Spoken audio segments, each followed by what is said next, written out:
এখন দেখবেন সংবাদ শিরোনাম।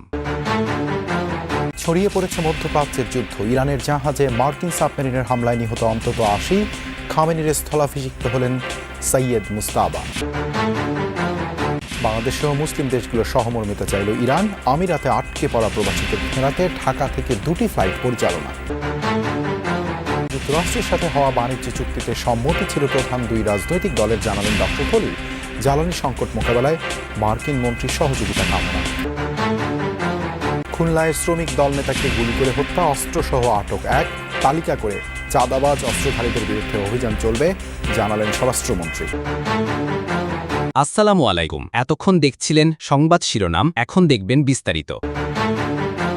মধ্যপ্রাচ্যের যুদ্ধ আরও ছড়িয়ে পড়ার শঙ্কা দেখা দিয়েছে। অঞ্চলটির গণ্ডি পেরিয়ে এবার ইরান মিসাইল ছুড়ল নেটোভুক্ত তুরস্কে, যদিও তা ভূপাতিতের দাবি করেছে নেটো। পাশাপাশি ইসরায়েল ও আরব দেশগুলোর কৌশলগত গুরুত্বপূর্ণ স্থাপনায় হামলা অব্যাহত রেখেছে তেহরান। অন্যদিকে আগামী কয়েকদিনের মধ্যেই ইরানের আকাশসীমা পূর্ণ নিয়ন্ত্রণের ঘোষণা দিয়েছে ওয়াশিংটন। দেশটির যুদ্ধমন্ত্রী পিট হেগসেথ এক সংবাদ সম্মেলনে সামনে হামলা আরও জোরদারের কথা জানিয়েছেন।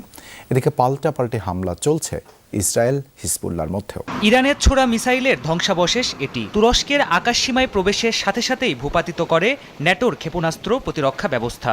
এতদিন মধ্যপ্রাচ্যের মার্কিন ঘাঁটিগুলোকে টার্গেট করা হলেও মঙ্গলবার থেকে রণকৌশলে ব্যাপক পরিবর্তন এনেছে তেহরান। প্রথমবার ন্যাটোভুক্ত তুরস্কে হামলা তার সবচেয়ে বড় প্রমাণ। এছাড়া টার্গেট করা হয়েছে মার্কিন দূতাবাস, সিআইএর স্টেশন আর কূটনৈতিক এলাকার মতো কৌশলগত গুরুত্বপূর্ণ অবস্থান। ব্যাপক পরিসরে ড্রোন আর মিসাইল হামলা হচ্ছে আরব আমিরাত, বাহরাইন আর কাতারের মতো মার্কিন মিত্র দেশগুলোই। রাতভর আরও কয়েক দফা হামলার হুঁশিয়ারি দিয়েছে আইআরজিসি। এদিকে ইরানের রাজধানী তেহরানে নতুন করে কয়েক দফা বিমান হামলা চালিয়েছে যুক্তরাষ্ট্র ইসরায়েলের যৌথ বাহিনী। গুড়িয়ে দেওয়া হয়েছে সর্বোচ্চ নেতা নির্বাচনের দায়িত্বে থাকা বিশেষজ্ঞ প্যানেলের কার্যালয়। এছাড়াও কোম, ইস্পাহান সহ বিভিন্ন শহরে অবিরাম হামলা চলছে। আগামী কয়েকদিনের মধ্যেই ইরানের আকাশসীমা সম্পূর্ণ নিয়ন্ত্রণে নেওয়া সম্ভব হবে বলে জানিয়েছেন মার্কিন যুদ্ধমন্ত্রী। মোতায়েন করা হবে অতিরিক্ত সেনা। We are only 4 days into this. যুদ্ধের মাত্র 4 দিন পেরিয়েছে। এরই মধ্যে পরিস্থিতি বদলাতে শুরু করেছে। আরও বেশি সেনা পাঠানো হচ্ছে। তবে তাড়াহুড়ো করছি না আমরা। কয়েকদিনের মধ্যে আমরা ইরানের আকাশসীমার পূর্ণ নিয়ন্ত্রণ নেব। প্রেসিডেন্ট ট্রাম্প বলেছেন, জয়ী হতে যতদিন সময় লাগে আমরা ততদিন সময় নেব। And as President Trump has said, we will take all the time we need. শুধু ইরানেই নয়, রীতিমতো যুদ্ধাবস্থা বিরাজ করছে লেবাননে। দেশটির দক্ষিণাঞ্চলে স্থল অভিযান চালাচ্ছে ইসরায়েলি বাহিনী। ব্যাপক বিমান হামলার মুখে রাজধানী বৈরুত। হিজবুল্লাহ ইসরায়েলের সামরিক ঘাঁটি সহ বিভিন্ন স্থাপনায় পাল্টা হামলা চালাচ্ছে। ভারত মহাসাগরের শ্রীলঙ্কা উপকূলে সাবমেরিন থেকে হামলা চালিয়ে ইরানের একটি যুদ্ধজাহাজে ডুবিয়ে দিয়েছে যুক্তরাষ্ট্র। এতে কমপক্ষে ৮০ জন নিহত হয়েছে। ওয়াশিংটনের দাবি, দ্বিতীয় বিশ্বযুদ্ধের পর এটি প্রথম টর্পেডোর হামলায় শত্রুপক্ষের যুদ্ধজাহাজ ডুবির ঘটনা।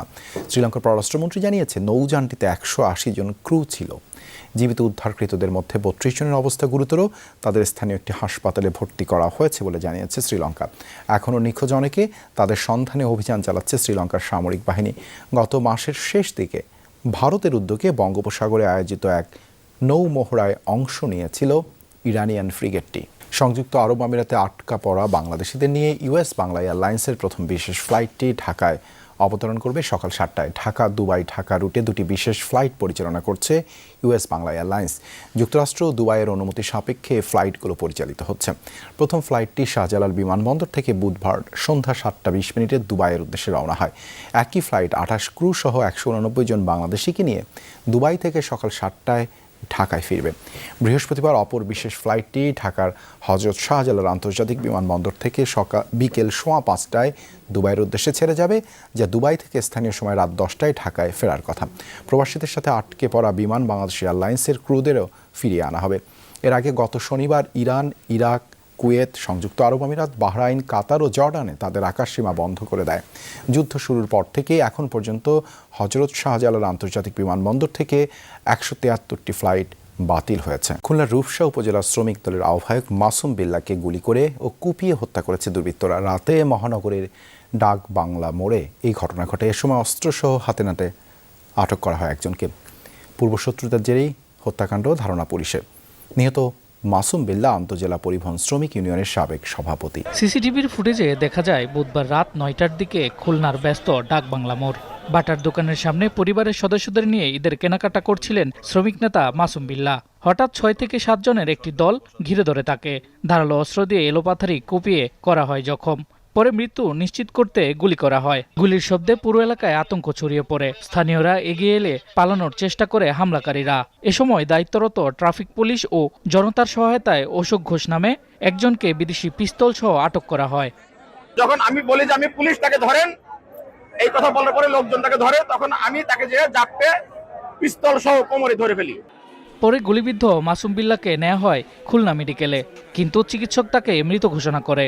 মরদেহ রাখা হয়েছে হাসপাতালের মর্গে। পূর্বশত্রুতার জেরেই হত্যাকাণ্ড ধারণা পুলিশের। আটক অশোক ঘোষ পুলিশের তালিকাভুক্ত গ্রেনেড বাবু গ্রুপের ঘনিষ্ঠ বলেও জানা গেছে। মাসুম নামে যে ভিকটিম মারা গিয়েছে, তাকে মারার জন্য ওরা একটা কন্ট্রাক্ট পেয়েছিল। সেই কন্ট্রাক্টের ভিত্তিতেই আমরা আসামির কাছ থেকে যে তথ্য পেয়েছি, ওরা কন্ট্রাক্ট কিলিং এর জন্য আসলে এসেছিল। ঝিনাইদহের শৈলকুপায় আধিপত্য বিস্তার নিয়ে দুপক্ষের সংঘর্ষে অন্তত 25 জন আহত হয়েছে। ভাঙচুর করা হয়েছে 3টি বসতঘর। বুধবার রাতে উপজেলার হাকিমপুর গ্রামে ঘটনা ঘটে। পুলিশ জানায় ওই গ্রামের ইউনিয়ন বিএনপির সভাপতি বকুল বিশ্বাসের সমর্থকদের সাথে দীর্ঘদিন ধরেই স্বেচ্ছাসেবক দলের সভাপতি তরুণ বিশ্বাসের সমর্থকদের বিরোধ চলছিল। বুধবার সন্ধ্যায় দুপক্ষের সমর্থকদের বাকবিতণ্ডা হয়। এরই জের ধরে দুপক্ষের সংঘর্ষে জড়াইতে অন্তত 25 জন আহত হয়। ভাঙচুর করা হয়েছে 3টি বাড়িঘর। খবর পেয়ে পুলিশ ঘটনাস্থলে পৌঁছে পরিস্থিতি নিয়ন্ত্রণে আনে। আহতদের উদ্ধার করে শৈলকুপা উপজেলার স্বাস্থ্য কমপ্লেক্সে ভর্তি করা হয়েছে, তবে ঘটনায় কোনো মামলা হয়নি। সারা দেশে চাঁদাবাজ ও অবৈধ অস্ত্রধারীদের তালিকা করে অভিযান শুরুর কথা জানিয়েছেন স্বরাষ্ট্রমন্ত্রী সালাউদ্দিন আহমেদ। বুধবার ঢাকা মেট্রোপলিটন পুলিশের সদর দপ্তর পরিদর্শন করেন তিনি। বলেন, বিগত সরকারের মতো রাজনৈতিক কাজে ব্যবহৃত হবে না পুলিশ। নাগরিকদের নিরাপত্তার সেবা বৃদ্ধিতে দেন সংশ্লিষ্টদের তাগিদ। এছাড়াও জানান, ঢাকার যানজট নিরসনে করণীয় ঠিক করতে পদক্ষেপ নিয়েছে সরকার। পদস্থ কর্মকর্তারা তার উপরস্থ কর্মকর্তাদের ডিঙ্গিয়ে সরাসরি তার উপরস্থ কর্মকর্তাকে যোগাযোগ না করে দিয়ে, এটা বলা হয় চেইন অফ কমান্ড যেন ব্রেক না করে, আমরা চাঁদাবাজদের তালিকা প্রস্তুত করে সেই হিসাবে তাদেরকে আইনে আওতায় নিয়ে আসার ব্যবস্থা করব খুব শিগগির। যুক্তরাষ্ট্রের সাথে নির্বাচনের আগে সই হওয়া বাণিজ্য চুক্তি বাস্তবায়নে বাংলাদেশ সম্মত বলে জানিয়েছেন পররাষ্ট্রমন্ত্রী ডক্টর খলিলুর রহমান। দাবি, সরকারের সবার আগে বাংলাদেশ নীতির সাথে এই চুক্তি সাংঘর্ষিক নয়। জানান, অন্তর্বর্তী সরকারের শেষ সময় সই হওয়া এই চুক্তি নিয়ে বড় 2 দলের সম্মতি নিয়েছিল যুক্তরাষ্ট্র। ঢাকা সফররত মার্কিন সহকারী পররাষ্ট্রমন্ত্রী পল কাপুরের সাথে বৈঠকের পর তিনি আরও জানান, ঢাকা ওয়াশিংটন সামরিক সহযোগিতা নিয়ে কোনো আলোচনা হয়নি। যুক্তরাষ্ট্রের থাকা অবৈধ বাংলাদেশিদের ফেরানোর ব্যাপারেও আলোচনা হয়েছে খলিল পল কাপুর বৈঠকে। ইরান সহ মধ্যপ্রাচ্য পরিস্থিতি স্বাভাবিক করতে যুক্তরাষ্ট্রকে উদ্যোগের অনুরোধ জানিয়েছে বাংলাদেশ।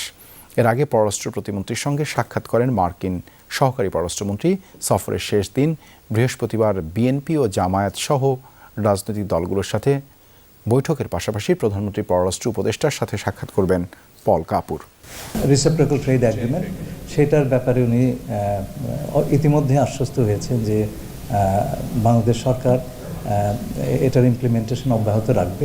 ইউএস ট্রেড রিপ্রেজেন্টেটিভ আমাদের প্রধান 2টি দলের প্রধানের সঙ্গে নির্বাচনের আগেই কথা বলেছিলেন এবং তারাও এতে সম্মতি দিয়েছিলেন।